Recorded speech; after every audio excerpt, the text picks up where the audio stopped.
In this episode of Property Journal, I'm talking to Claire Powell. Claire is a businesswoman who founded the Can Group.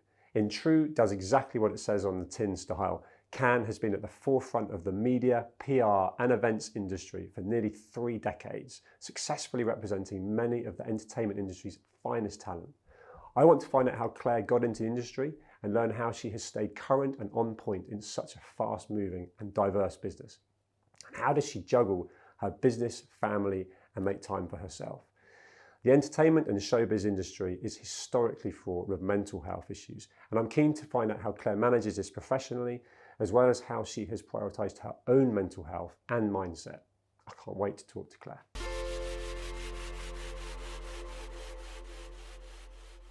Claire, welcome. Thank you very much for having me.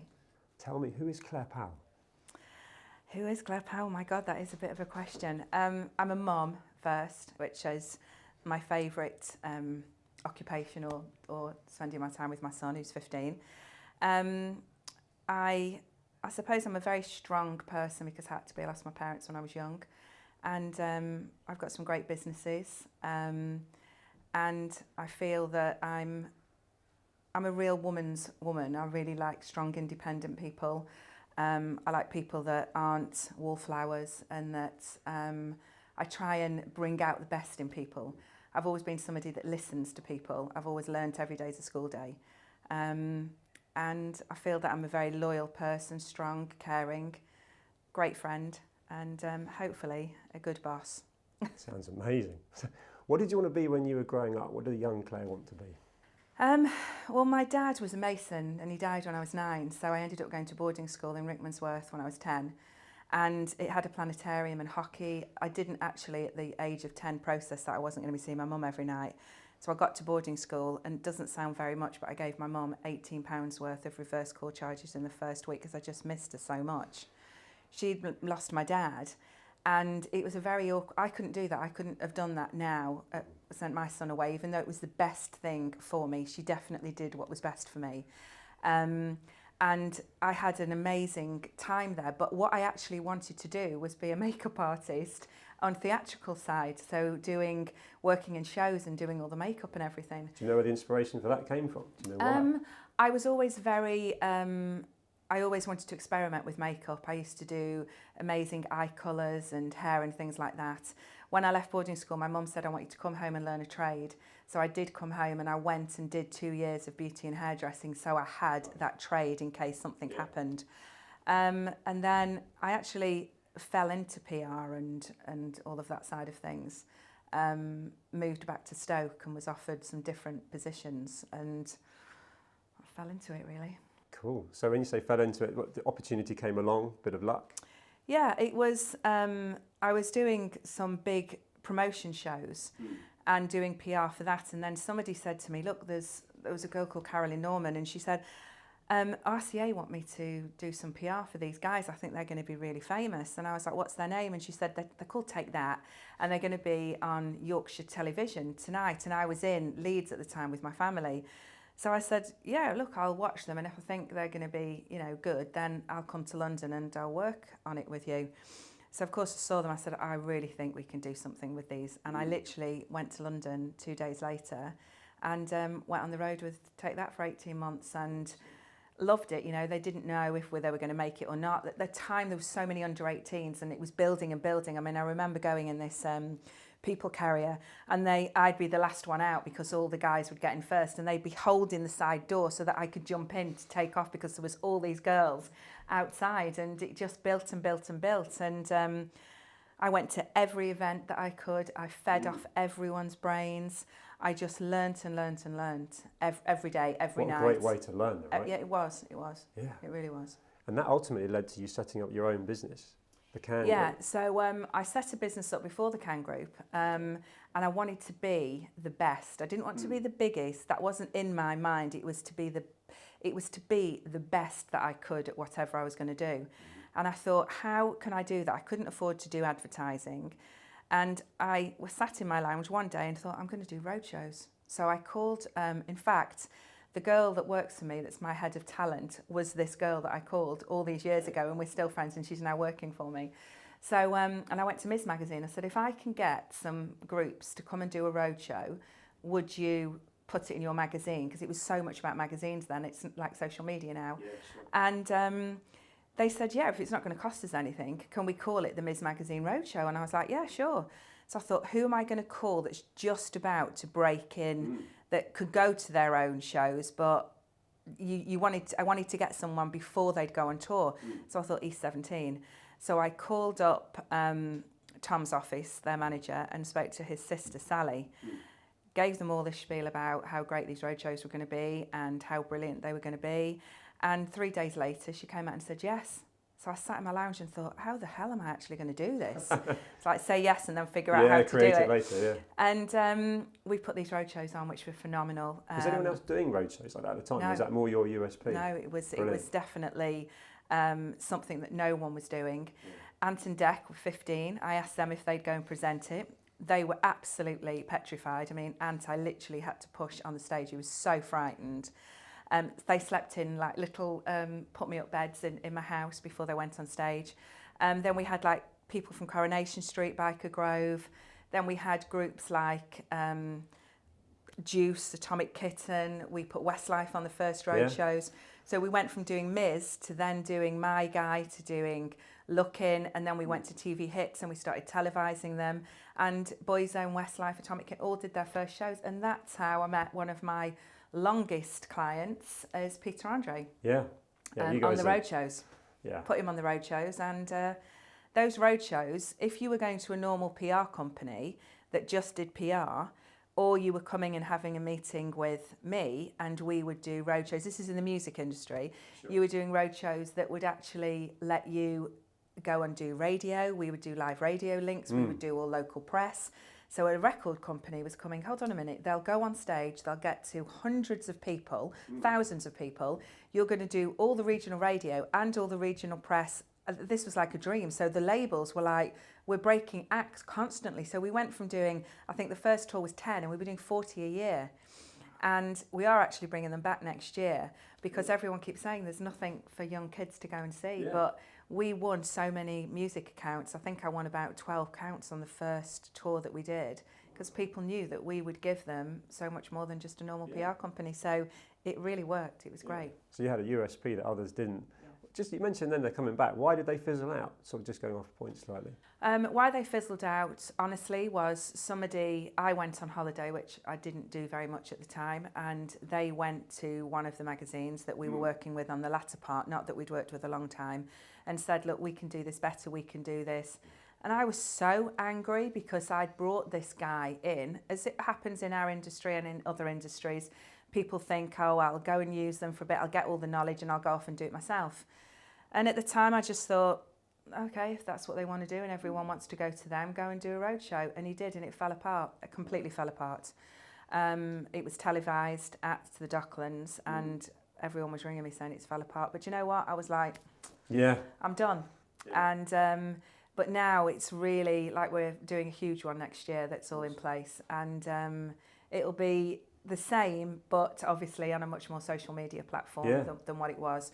It's very hard to break new acts now because you've not got the TV Hits, the Live and Kickings or loads of the under 18s or our road shows. So it's really hard to break somebody. I was going to ask you this because I mean it's like nearly 30 years in business, which is no mean feat.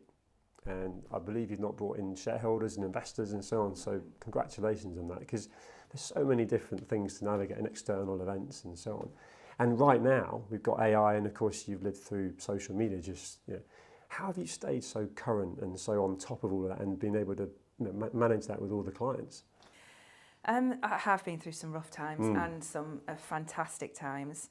I think that I always say to all of my staff, think outside the box. Don't just give me the normal, just think outside the box and go and meet people. Don't just say, oh, I'm going home, I'm going to have my tea. Go out, go and meet people, go to events, make yourself known, shake their hands, even if it's a T-boy. You won't be a T-boy forever. TV production peoples move round. And I think I did that every day of my life in my 20s and 30s. I was constantly out. I was all over the world touring and I would make sure that people remembered me. There was fax machines and phone messages and I was on that fax machine and I was on that phone making sure, thank you so much for looking after us. I'd love to work with you again, love to meet you, you know, and that's how I think I grew. And I think being a woman going into a record company, and that's not just what we do now, but I always felt I'd got to be stronger, that I had to be more powerful. And when I walked in a room, but I'm very loyal, and I think that's what's held me out. I've not sold out. Or, you know, the other big managements have asked me if I would sell out. I don't want to do that. I don't want to be a stable fold where I don't know what's going on with my clients. I want, you know, we've got the calendars and the itineraries. I know where everyone is every day. I'm not controlling. I've got some great staff. I'm the captain of the ship, but I've got some amazing staff members. And I think that is something why I've just kept going, and I'm a hard worker. I've got no one to fall back on. So I think that's what's got me through. And I'm honest, and that's very rare in our industry. Yes, I think the perception I've got from the media and PR side of things is that there's anyone that would just be dying to kind of take the rug from underneath you, and if you've obviously stayed true to your authenticity. And all we just talked about, you just talked about, AI can't replace. In my opinion, we're going to learn so much about this, but how do you think that will affect your industry? You've got ABBA with holograms, and a lot of people are talking about, you know, what might be replaced, and artists can have songs written not by them but in the style of them and so on. But the loyalty, the relationship side of things, you know, going and meeting people in the flesh, that can't be replaced. I say to my son, you know, if it's a mechanical thing, like when cars were made, you know, there wasn't machines. There are. We just take that for normal now. And I've said to my son, you've got to think of something that involves your personality, your charisma, that when you walk into a room, no one can take that away from you. And that is something that you're benefiting from every single day. People want to work with you. If you're good at your job, it's your personality that will make them come back. I learnt sales at a very, very young age. And I think that, look, when social media, you can't go and touch, feel, get, you know, oh, I love you, you know, how that when someone meets somebody for the first time and it's a celebrity and they're like, oh, I love you. You can't get that from AI. You can't get that from social media. Hence why we're bringing the Roadshows back. So when they can't replace a personality, they can replace a machine. Yeah. They can get someone to drive a car, or they can get someone to do cleaning, or they can get someone to maybe cut your hair and things like that, but you're not going to have that personal. So I think it's just, they're going to be used obviously for certain things, but if have a great personality, or forget it. Yeah. No, I love that. And I've got two daughters that one of the big whys behind the programme, and I spoke to you about this before we filmed. I want to inspire them and want them to know that actually it's not all about academic, it's not all about doing your exams at school. It's, you know, always talk to people. You know, they spend a lot of time around adults. We're very sociable, my wife and I. And it's lovely seeing them develop those skills. When other kids just focusing on social media, and, you know, they're losing that ability to empathise and communicate. So hopefully, what you just said then, and the way I'm talking to my kids, is going to inspire them to be able to use personality so much within. When you look at social media, you know, the kids are always on their phones or on their computers, and it does drive me mad. But what I started to say to my son is, if we went out for dinner, can you go and ask for the bill? Oh, do you know where the toilets are? Go and ask a lady where the toilets are. Make them so it's not embarrassing. Yes. You know, it's that I'm Creates okay to go and ask those well. questions. Yeah, and I still do that with him now. And I think you've got to push your children. Somebody that's very academic and, you know, has got loads and loads of A-levels, yes, amazing. But it is your personality, and every job we do is about selling. Because you've either got to sell yourself on your interview, you've got to sell yourself at your job, or you've got to sell to the person that you're working with what product you're working. So everything is about selling. Yeah. Everything. I love that.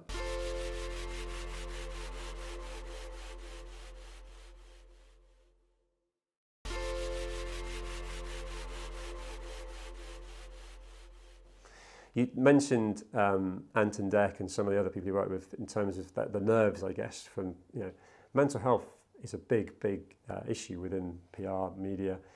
It's sort of a big issue everywhere.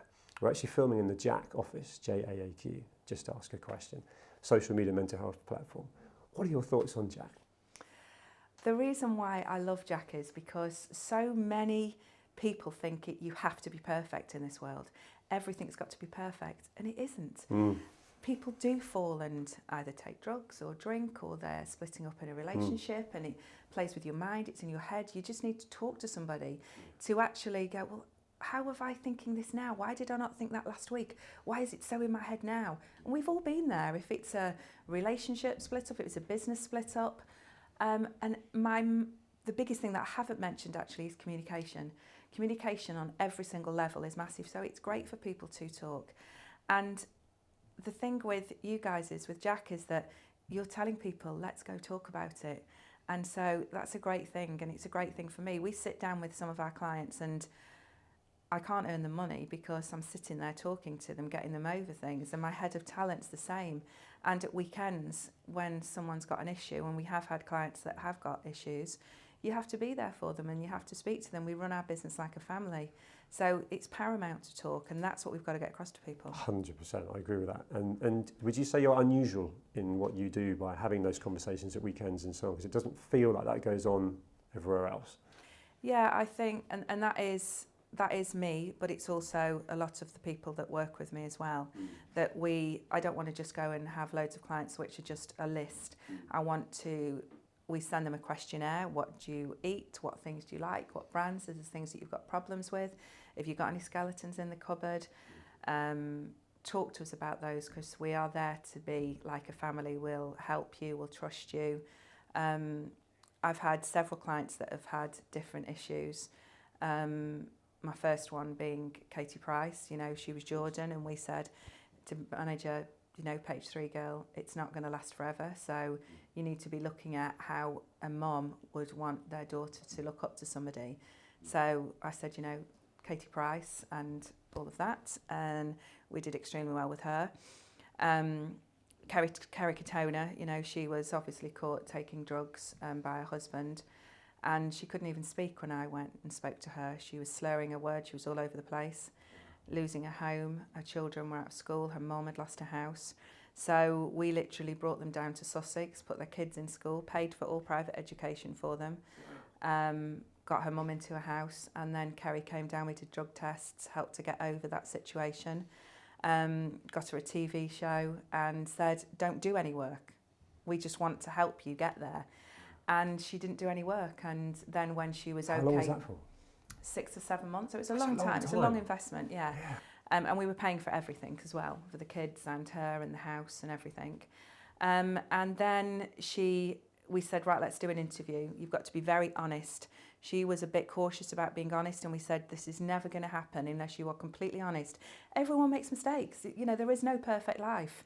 And if you're honest, people will then learn what you've gone through. So we did a big photo shoot with Fabulous, and it was like a car crash, leaving my car crash behind me, and there was 3 cars that had a crash, and she walked through the smoke, and that was the car crash life leaving behind her.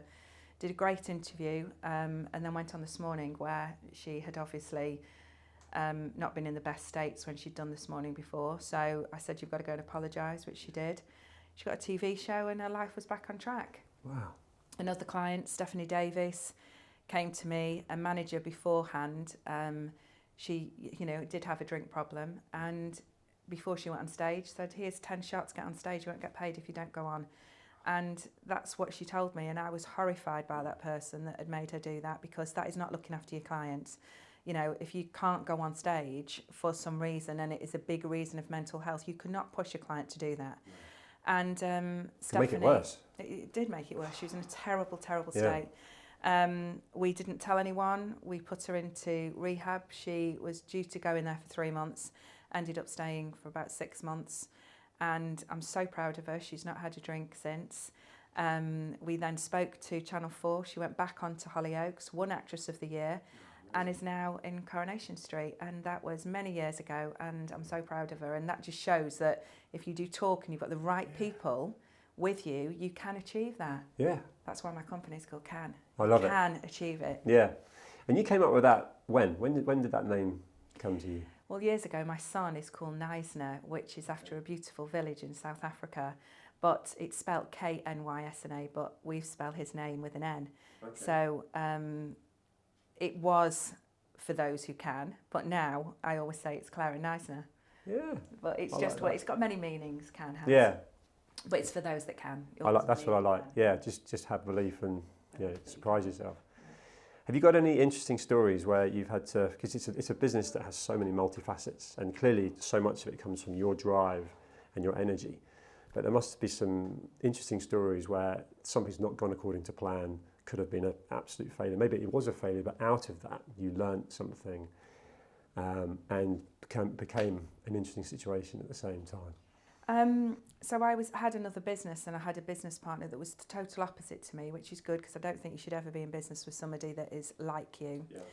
And I realised from that experience that I didn't want to be a partner, which was a really, I had days and nights where I thought, how can I trust my opinion? And if you speak to any of my clients, they will always say, if I give advice, this is my opinion, in my opinion.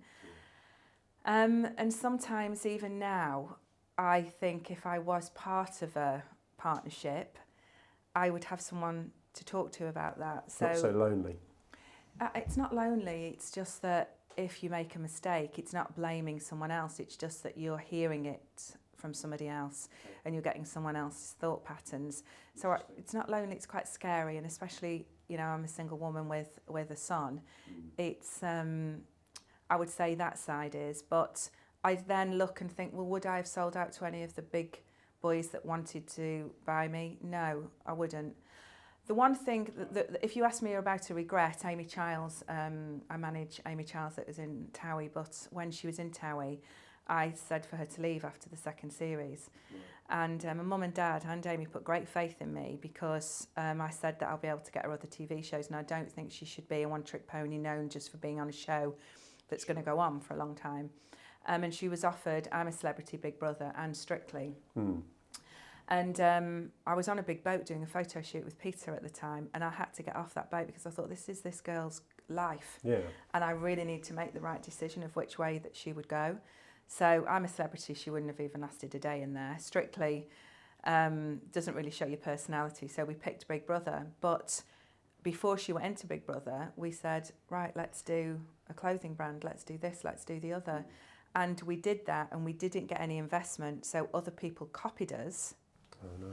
And then had huge investors put in it where we didn't, so we sort of fell behind really. So maybe that was a big regret of mine, but we still did great from it, and I learned so much about clothing and the clothing brand, and so I just look at it as a big college training learning course. Experience. Again, training. Interesting. Yeah.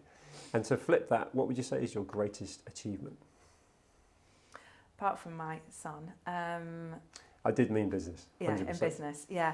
Do you know what? I am the one, truthfully, is Peter, because I will never ever have, and nor will he in his lifetime or my lifetime, have a relationship like we've got. He's like my brother, and I've known him for 30 years. He adores my son. I was there when Junior was born, when Princess was born. His wife Emily, who's a doctor, we adore. We have got great friendships, and we have developed together. And we did something yesterday, and he said, thank you so much for pushing me. But he goes and puts himself into those situations and is absolutely brilliant at it. Wow. You know, you can only push somebody so much if they're not going to, you know, it's not me on the stage, it's not me on the TV. And I say to him, you've really been brilliant. Like I'm used to as a manager, coping with so many different things, and every client is important. Every client wants to know that you know what they're doing. But when it's the client and they're going on a TV show, and then they're presenting the news, and then they're going in a performance, and then they're doing a musical or a concert, and they've got to remember the words, and that is hard going. And the last few weeks he's been full on doing it. You have a lot of clients coming to you where they're just craving success. What is your definition of success? TV. Can you elaborate? If you are not going to go and be on TV or doing something that is going to end up being on TV, it's not going to really happen, I don't think. You've got some really big influencers, and obviously now social media is such a massive part. So if you're involved with something like that, but when you can go and present and you're a family brand, you know, some celebrities go, yeah, but I'm going to this club and I'll be getting drunk and then I'll be leaving, falling out of a club. And I was like, and you really think that a brand is going to want to have you as their face? Yeah, but I get in the press and I'm like, but that's not longevity. And I'm very much about building a person and being longevity. Or Jeremy Kyle came to us, you know, at a bad time, but we were going to be managing him when everything was still fine. But I still stuck by him. You know, it's 3 years that we've been together now, and I stuck by him. But that's developing Jeremy into doing different things. That he's an amazing broadcaster. Yes. So I think that if you're a singer, I'm always, don't be a one-trick pony. You've got to be doing more things. Over COVID, there was so many people that couldn't tour.